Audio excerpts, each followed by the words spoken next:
परंतु मैं तुम सुनने वालों से कहता हूँ कि अपने शत्रुओं से प्रेम रखो, जो तुमसे बैर करें उनका भला करो, जो तुम्हें श्राप दें उनको आशीष दो, जो तुम्हारा अपमान करें उनके लिए प्रार्थना करो, जो तेरे एक गाल पर थप्पड़ मारे उसकी ओर दूसरा भी फेर दे, और जो तेरी दोहर छीन ले उसको कुर्ता लेने से भी न रोक। जो कोई तुझसे मांगे उसे दे, और जो तेरी वस्तु छीन ले उससे न मांग। जैसा तुम चाहते हो कि लोग तुम्हारे साथ करें, तुम भी उनके साथ वैसा ही करो। अद्भुत वचन।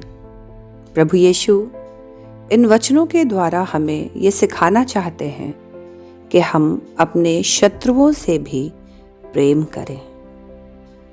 कितना कठिन है ना, लेकिन परमेश्वर हमें कहता है कि यदि हम प्रेम रखने वालों के साथ प्रेम रखें तो इसमें हमारी कोई बड़ाई नहीं, क्योंकि पापी भी अपने प्रेम रखने वालों के साथ प्रेम रखते हैं। और यदि हम अपने भलाई करने वालों ही के साथ भलाई करें तो इसमें हमारी क्या बड़ाई, क्योंकि पापी भी तो ऐसा ही करते हैं। यदि तुम किसी को उधार दो और जिनसे तुम फिर पाने की आशा रखते हो तो इसमें तुम्हारी कोई बड़ाई नहीं है, क्योंकि पापी पापियों को उधार देते हैं कि उतना ही फिर पाए। लेकिन अपने शत्रुओं से प्रेम रखो और भलाई करो, और फिर पाने की आशा न रखकर उधार दो, और तुम्हारे लिए बड़ा फल होगा, और तब तुम परम प्रधान के संतान ठहरोगे, क्योंकि वह उन पर जो धन्यवाद नहीं करते और बुरों पर भी कृपालु है। जैसा तुम्हारा पिता दयावंत है वैसे ही तुम भी दयावंत बनो। इतने सुंदर वचन सचमुच में हमें कितनी गहरी बातों को सिखा रहा है कि हम उन लोगों से भी प्यार करें जो हमें देखना पसंद नहीं करते, जो हमारे विषय में कई तरह की गलत बातों को करते हैं, जो हमारे विषय शिकायत करते हैं, जो हमसे शत्रुतापूर्ण व्यवहार रखते हैं। परमेश्वर इन वचनों के द्वारा कहता है कि हमें उनको माफ़ करने की ज़रूरत है। हमें उनको श्राप नहीं बल्कि आशीष देने की ज़रूरत है। हमारा अपमान करते हैं, लेकिन परमेश्वर कहता है कि हम उनके लिए प्रार्थना करें। कितना कठिन है कि कोई हमारे एक गाल पर थप्पड़ मारे और हम दूसरा भी फेर दें, लेकिन प्रभु कहता है कि हम ऐसा ही करें। यहाँ तक कि जो हमसे कोई वस्तु छीन लेता है, प्रभु कहता है फिर मत मांग उससे। लेकिन हम लोग तो बहुत क्रोधित हो जाते हैं। यदि कोई चोरी कर ले, कोई छीन कर ले जाए तो हम उसे गलत और सही सिखाने शुरू कर देते हैं। लेकिन प्रभु कहता है तुम ऐसा मत करो। अपनों को तो सभी प्यार करते हैं, अपने सगे संबंधियों को तो सभी मदद करते हैं।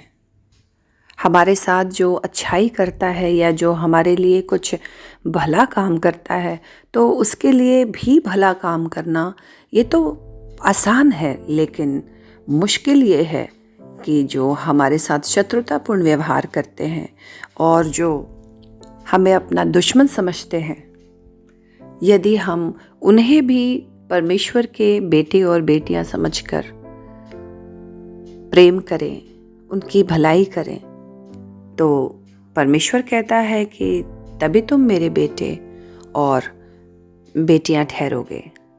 हम बर्थडे पार्टी भी मनाते हैं तो हम किन लोगों को बुलाते हैं? जो लोग हमारे निकट हैं, जो हमसे प्रेम करते हैं, या जिन्होंने हमें अपने बर्थडे में बुलाया था। लेकिन उन लोगों को हम छोड़ देते हैं जो हमारे नहीं होते, या जो हमसे प्रेम नहीं करते, या जो फिर हमारे शत्रु होते हैं। हम उधार भी किसे देते हैं? जिससे हमें पाने की आशा हो। लेकिन प्रभु क्या कहता है कि जब तुम उधार भी देते हो तो फिर पाने की आशा मत करो, क्योंकि परमेश्वर के पास तुम्हारे लिए बड़ा फल है। प्रभु दयावंत है। प्रभु हमें या उन लोगों को भी जो बुरे हैं नहीं छोड़ता। कोई अधर्मी है, कोई धर्मी है, कोई अच्छा है, कोई बुरा है, परमेश्वर नहीं देखता। वो एक समान धूप और छांव देता है, वो एक समान मेघ बरसाता है, वो सबको हवा देता है, वो सबको खाने पीने की वस्तु देता है। वो कोई भेदभाव नहीं करता, क्योंकि प्रभु जानता है कि हम सब उसके बेटे और बेटियां हैं।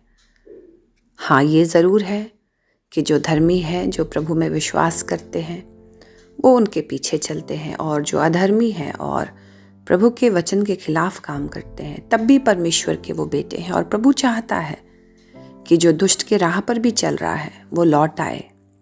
प्रभु की यही इच्छा रहती है, और इसलिए वो कोई भेदभाव नहीं करता और हर एक को वो मौका देता है कि वो अपने मन को फिरा करके अपने परमेश्वर पिता के पास लौट आए। और यही कारण है कि प्रभु कभी भी किसी भी हाल में नहीं छोड़ता है। तो फिर हम भी किसी को दोस्त या दुश्मन क्यों सोचने लगते हैं? हम क्यों न्याय करने लगते हैं? जब प्रभु ने कहा शत्रुओं को भी प्रेम करो, तो इसके पीछे प्रभु की एक ही मंशा है कि तुम उसको एक मौका दो। शायद वो तुम्हारे इस भलाई करने के द्वारा समझ सके, परमेश्वर के प्रेम को जान सके, और वो लौट आए प्रभु के पास।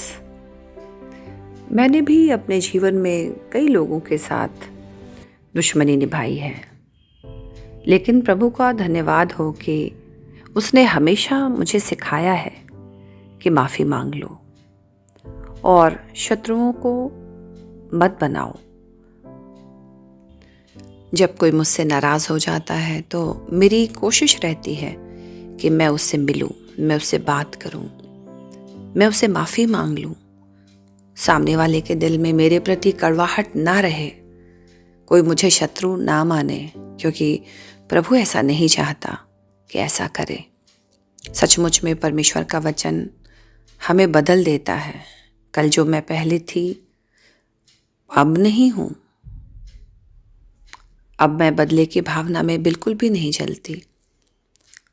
यदि कोई शत्रु है तो परमेश्वर के वचन के अनुसार उसे भी प्रेम करना, ये प्रभु ने सिखाया है। प्रभु को धन्यवाद इन सुंदर वचनों के लिए।